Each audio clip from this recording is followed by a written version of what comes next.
They say monsters don't always come in the dark. Sometimes they come in silk, with perfect lipstick, and your last name.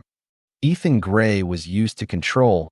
He built empires from algorithms, created a digital world that bent to his will.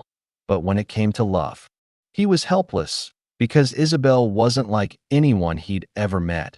She didn't chase him. She didn't try to impress. She just existed, like a secret only he was allowed to discover. Elegant, quiet, hauntingly beautiful, she moved like. She was always one step ahead, as if she knew how the story would end and was already mourning it. They married on a cliff in Iceland, just the two of them. No family, no press, just wind and whispers, and a kiss that felt like drowning. But even then, even at the start, there were cracks. She never talked about her past. She never let him meet her family. There was one photo on her nightstand. Two little girls, holding hands in the snow. The faces a bit blurry. When Ethan asked, she just smiled. "My shadow," she said. Long gone. 3 years later, Isabelle said she needed air. A trip alone, a Amalfi Coast, a spa by the sea. Ethan didn't ask questions. He knew better. She didn't like questions. He kissed her goodbye at the airport. She looked back once, then left. But she never came home. 2 days passed, then 5. No call, no text. Her hotel room was untouched. Her phone gone. Passport too. The spa said she never arrived. Ethan's heart cracked open, not in grief, but in confusion. Isabelle didn't vanish. She disappeared. Intentionally, silently, like smoke through a keyhole. The media called it a tragedy. Talk shows speculated. Did the tech billionaire drive his wife to run? Ethan watched it all in silence, his face unreadable. But inside, he was unraveling, because he knew this wasn't random. It was a game, and someone just made their move. He searched for her for weeks, hired private teams, called in favors from governments, scoured airports, docks, train lines. Nothing, not a single trace. Then, 33 days after Isabelle vanished, the front door opened, and there she was, standing in the hallway, dripping rain, holding nothing but a small purse. "I'm sorry," she said softly. "I had a breakdown. I couldn't breathe." Ethan stared. She looked the same.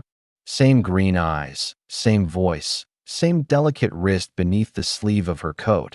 But everything else was off. Her kiss was harder, her laugh louder. She poured whiskey. Isabelle hated whiskey. She started speaking fluent Italian. He never remembered her studying it. She dismissed the maid for calling her Mrs. Gray. "Just Isabelle is." "Fine," she said coldly. She wore a new perfume, musky, dark, and when they made love, it was wild, like a stranger had climbed into her skin. Ethan didn't sleep that night. He lay in bed beside her, listening to her breathing, to the way she shifted under the covers, to the tiny sounds she made in the dark that used to comfort him. But now, they unnerved him. Her patterns were wrong. Too calm, too sure. He knew her breathing when she was anxious. He knew the rhythm of her sleep. And this wasn't it. She turned to him in the dark and whispered, "Why are you so quiet?" He stared at the ceiling. "Just glad you're home." But the word home felt like a lie. The next morning, she was already dressed before he woke up, standing by the window, sipping coffee black. And Isabelle hated black coffee. She said it reminded her of her father, a man Ethan had never met, a man she never spoke of. She turned to him and smiled, wide and radiant. "I was thinking we should go out tonight," she said. "Somewhere loud, with dancing. I want to feel alive." He blinked. "Since when do you dance?" She paused for a moment. Then, "Since now." The penthouse was filled with small ghosts, subtle things only someone deeply in love would notice. She forgot the name of his head of security, called him Marcus instead of Mason. She asked if his mother's necklace had ever been found, even though Ethan had told her years ago that his mother was cremated with it. She played a classical on the grand piano. Isabelle never played. She always said she hated classical music, but her hands moved with practiced grace, like someone who had lived inside the sound for years. He said nothing. Days passed. Then a week. Ethan started taking notes. Quietly, secretly, he opened a blank document titled, Not Isabelle. He logged every inconsistency, every behavior out of sync. Day 8, she calls the cat by the wrong name. Again, day 10, changes the security code on her own. Day 11, spoke to a waiter in fluent Italian in front of me. He began to doubt everything. Was he crazy? Was grief turning on him like a disease? He started testing her, small things, at first.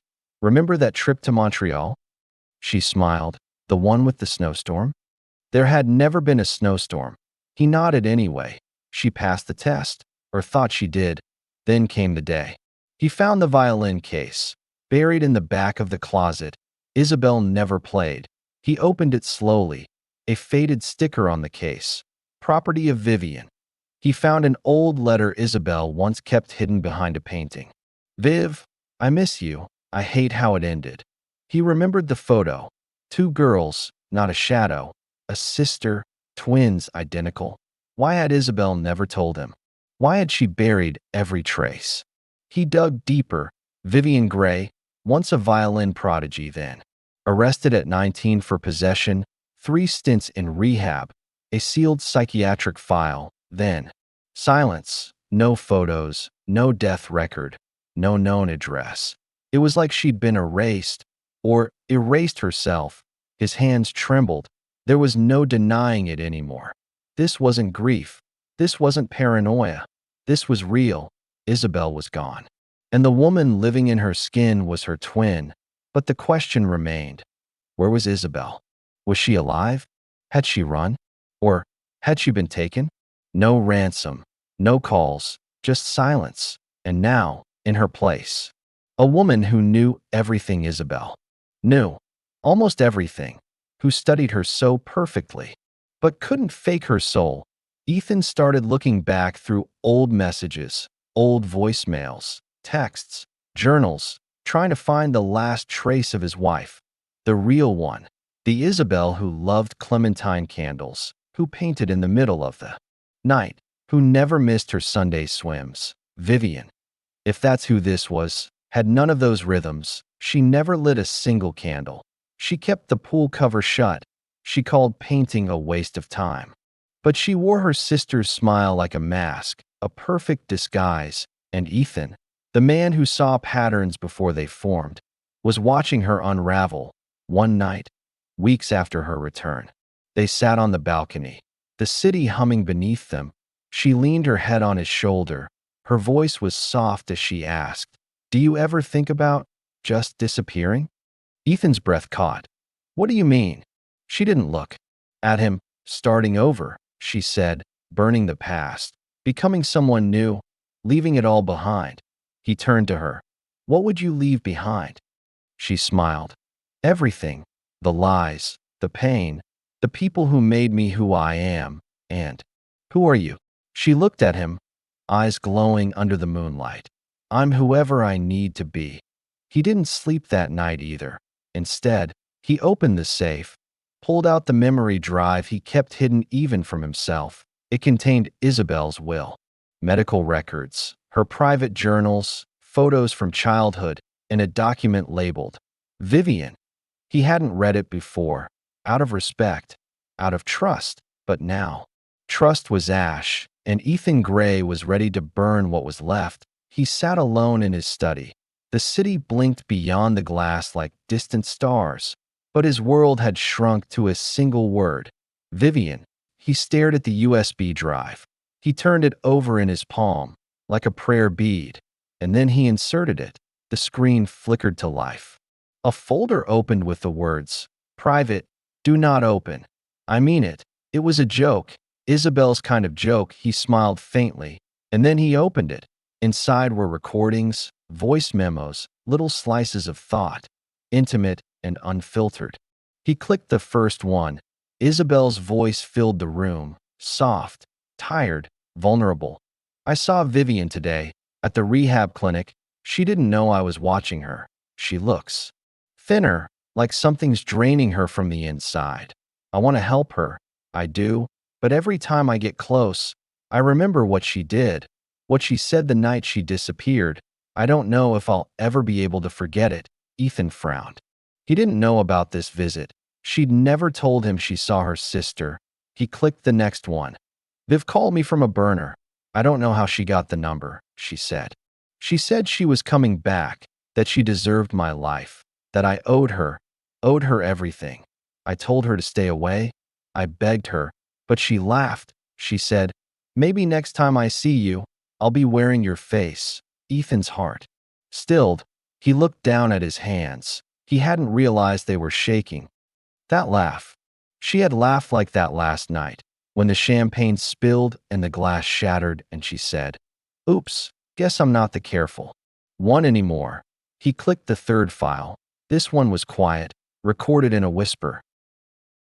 If something happens to me, if I disappear, or worse, it won't be an accident.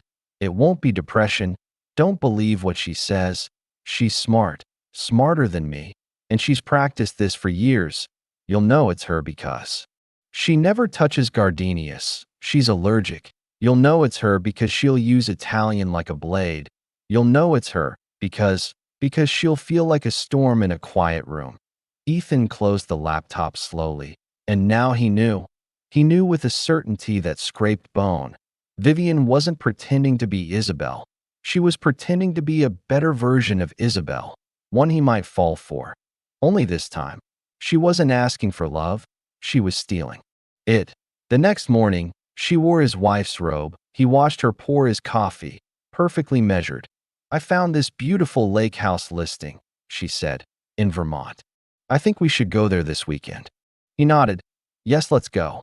Because now, Ethan Gray had a plan. He wasn't going to confront her. Not yet. He was going to study her, the way she studied his wife, the way a predator stalks something.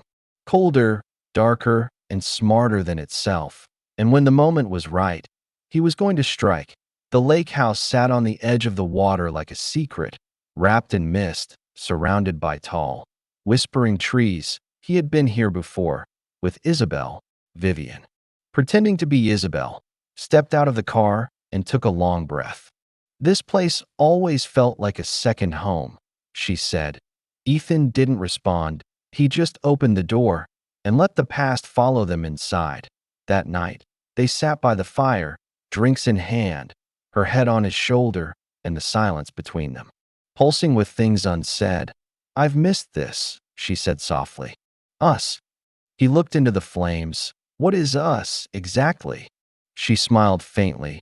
Whatever we need it to be. He turned to her, slow and deliberate. I know.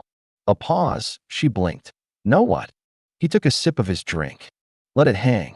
Then, in a voice soft as ash, I know that you're not Isabelle. She didn't move, didn't flinch. She simply looked at him for a long, long time, and then she said, I was wondering when you'd say it out loud. Silence. The fire crackled. Ethan leaned forward. Was she alive when you got here? Vivian swirled her wine. I don't know what you're talking about. He stared at her. This woman with his wife's eyes. This stranger who had fooled the world, who had slipped into a life like silk. Later that night, when she went to shower, Ethan walked out to the woods. He carried a shovel. He knew where the ground would be softer, where the moss had grown thickest. It didn't take long. 6 feet down, her decayed face stared up at him through the dirt. His wife, his real wife, lips parted in a scream that never made it to the air. He knelt beside her, his heart in a painful web of grief. I'm sorry I didn't see it sooner.